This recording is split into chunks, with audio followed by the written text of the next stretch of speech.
আগে আমরা পড়ি ইন্না লিল্লাহ পড়ে নেই। বলেন বলেন বলেন, ইন্না লিল্লাহি ওয়া ইন্না ইলাইহি রাজিউন। আপনারা কি মনে করেন যে ভারত আমাদের খুব বন্ধু না? ভারত কি আমাদের বন্ধু?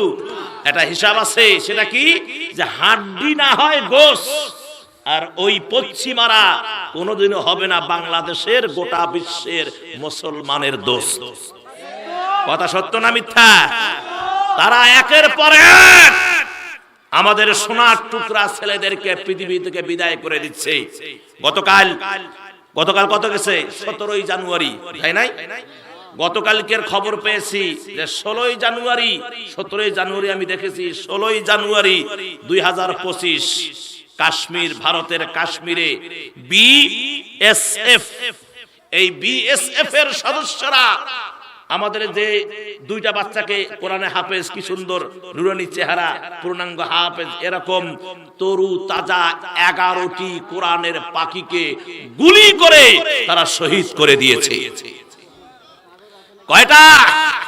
11টা কোরআনের পাখিকে কাশ্মীরে বিএসএফ এর সেই সমস্ত কুত্তারা আমাদের মুসলমানের ঘরের সন্তান 11টি কোরআনের পাখিকে তারা পৃথিবী থেকে বিদায় করে দিয়েছে, তাদেরকে শহীদ করে দিয়েছে।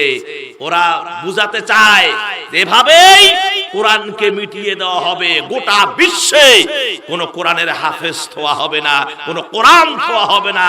ওরা জানে না যে কোরআনের হেফাজতকারী হলেন আল্লাহ। কথা বলে ঠিক কিনা? কোরআনের হেফাজতকারী কে? কোরআনের হেফাজতকারী হচ্ছে আল্লাহ। ওরা জানে না। এই ফিলিস্তিনের একটা ছোট্ট বাচ্চাকে, এরকম একটা বাচ্চাকে, এদিকে আসো, এরকম একটা ছোট্ট বাচ্চাকে, ফিলিস্তিনের ছোট্ট একটা বাচ্চাকে প্রশ্ন করা হয়েছিল যে বেটা, তোমাদের মাথার উপর দিয়ে ইসরায়েলের বিমান যায়, অস্ত্র গোলা বারুদ নিয়ে যায়, তোমাদের কি ভয় লাগে না? তখন বাচ্চাটি বলেছিল, শোনেন, ওরা আমাদের মাথার উপর দিয়ে ইসরায়েলের যুদ্ধাস্ত্র বাহিনী তাদের গোলা বারুদ নিয়ে যায়, ওরা তো বোঝে না যে ওদের উপরে আমাদের আল্লাহ থাকে। আরো জোরে কন, ওদের উপরে কে থাকে? আল্লাহ থাকে। আমেরিকা সাহায্য করে, যার কারণে ইসরায়েলের এত মাথা গরম। কথা কন ঠিক কিনা? আমেরিকার ওই সমস্ত নাস্তিকেরা এই মুসলমান দেশগুলোর উপর শকুনের মতো দৃষ্টি করে ফেলেছে। ওরা পৃথিবীতে মুসলমানকে বাঁচতে দিতে চায় না। আমার ভাইয়েরা, আমাদের হিসাব হলো এই গোটা বিশ্বের যে কোনো দেশের জমিনের উপরে যতক্ষণ পর্যন্ত একজন মুসলমান দাঁড়িয়ে থাকবে শক্ত পায়ে, তোমাদের মনের আশা পূর্ণ হবে না। কথা বলেন। আমরা স্মরণ করিয়ে দিতে চাই, উহুদের ময়দানে 1000-3000 মুসলমানের সাথে পারে নাই। বদরের ময়দানে 313 জন 1313 জনের কাছে মাথা নত করেছে। তারপরে মুতার যুদ্ধে আমি বলে দিতে চাই, মুসলমানের সংখ্যা মাত্র 3000, কাফেরের সংখ্যা 1 লক্ষেরও বেশি ছিল।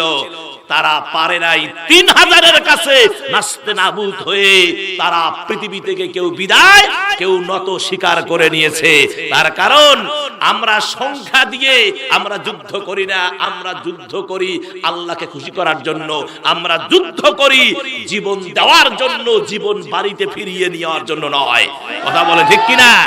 আমার ভাইয়ারা, সে আমেরিকা ইসরায়েলকে সহযোগিতা করে অস্ত্র দিয়া, গোলা বারুদ দিয়া, প্লেন দিয়া, টাকা পয়সা দিয়ে। আমার আল্লাহ কয়, আমার ফিলিস্তিনের মুসলমানের রক্ত আমি আল্লাহ দেখেছি, শিশুদের কান্না দেখেছি, শিশুদের রক্তে ফিলিস্তিনের মাটি ভিজে গেছে, মা বোনদের রক্তে ফিলিস্তিনের মাটি ভিজে গেছে, পুরুষদের রক্তে ফিলিস্তিনের মাটি ভিজে গেছে।